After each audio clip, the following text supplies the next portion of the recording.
아미비석 마을입니다. 저 멀리 부산항이 다 보이네요.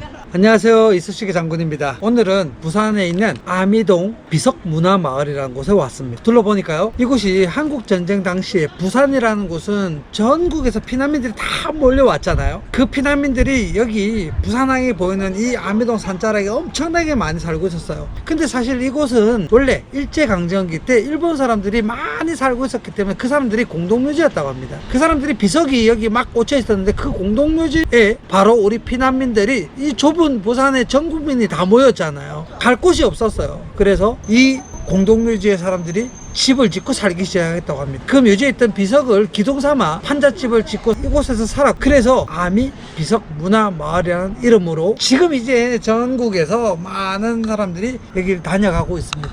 이곳에서 제가 한국전쟁에 관련된 책을 소개하려고 합니다. 자, 책 이름은 우리 민족이 겪어야 했던 지울 수 없는 상처 6월 25일 한국전쟁이라는 바로 이 책입니다. 자, 이 책은 여러분들 6월달이면 우리가 호국보훈의 달이잖아요. 지금부터 70년 전에 대한민국이 한국전쟁이 일어나고 남북이 나눠지고 지금까지 분단된 채로 살고 있는 우리 민족의 슬픔에 대한 이야기를 이 책을 통해서 우리가 배울 수 있습니다. 자, 책을 한번 열어보도록 하겠습니다.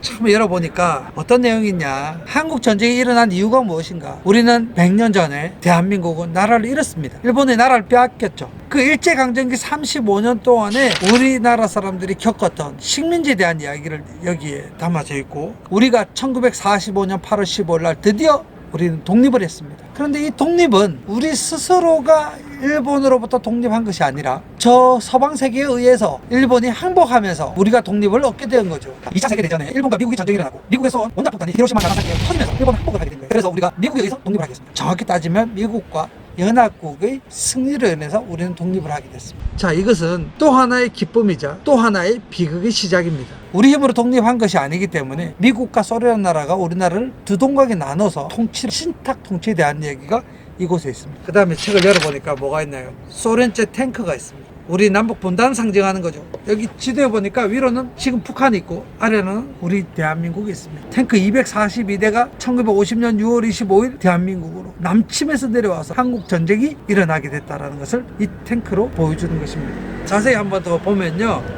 이게 대한민국 정부 수립이라는 이야기를 한번 보겠습니다. 어떤 내용인지요? 1947년 한반도 문제를 유엔의 상정해 남북한 총선거를 통해서 빠른 시일 내에 통일된 정부를 수립하도록 하는 결의안이 통과됐지만 소련 측이 북쪽에는 유엔 한국임시정부위원단이 들어온 것을 거절하여, 그리고 우리가 북으로 들어가서 막아서 유엔은 선거가 가능한 지역만이라도 남쪽만이라도 먼저 총선거를 실시하도록 하였다. 그래서 남쪽이 선거를 통해서 먼저 선거를 하게 된 거예요. 자, 이때 김구와 김규식은 남북 통일정부를 수립해야 한다고 주장한 반면 이승만은 남한만의 단독 정부를 주장했다. 김구는 북한을 방문하여 회담을 마치고 돌아왔으나 이것이 원인이 되어 결국 김구는 암살당했다. 그리고 1948년 5월 10일 남한만이 총선거가 실시되고 제헌국회가 구성되어 7월 17일 헌법 제정 및 공표했다. 같은 해 8월 15일 이승만 대통령으로 하는 대한민국 정부가 수립되고 북한은 9월 9일 김일성이 이끄는 공산주의 조선인민민주주의공화국이 수립되었다. 라는 이야기. 그리고 한국전쟁 당시에 남북이 나눠졌던 이야기가 이곳에 들어있는 것이에요. 자, 그리고 이 탱크 아래에 보니까 구체적인 한국전쟁 이야기가 있는데, 여러분들 1950년 6월 25일이 일요일이에요. 새벽 4시예요. 당시 북한군들은 탱크 242대를 몰고 남쪽으로 공격해서 내려왔어요. 우리는 3일 만에 서울을 빼앗겼습니다. 한강에서 우리는 낙동강 막아서 지금 여기 경상도 일부만 우리가 지키고 있었고 나머지는 북한이 인민군이 쳐들어 내려와서 전부 다 피난을 해서 지금 여기 경상도로 사는 전 국민들이 다 모였던 거예요. 자, 그 이야기가 이곳에 들어있습니다. 자, 다음 이 내용은 우리가 전쟁이 어떻게 전개됐다라는 이야기예요. 한 달 만에 우리는 낙동강까지 북한군들이 쳐들어 내려왔어요. 우리는 낙동강 방어선을 지키기 위해서 수많은 청년들이 거기서 희생됐고, 이때 유엔에서 전 세계 나라들이 우리를 돕기로 결정을 하게 됩니다. 본격적으로 우리나라에 16개 나라가 참전하게 됩니다. 미국이, 캐나다, 또 영국이, 프랑스, 네덜란드, 룩셈부르크, 벨기에, 터키, 그리스, 콜롬비아라는 나라도 있고요. 호주도, 뉴질랜드, 태국이 우리를 도와주러 왔습니다.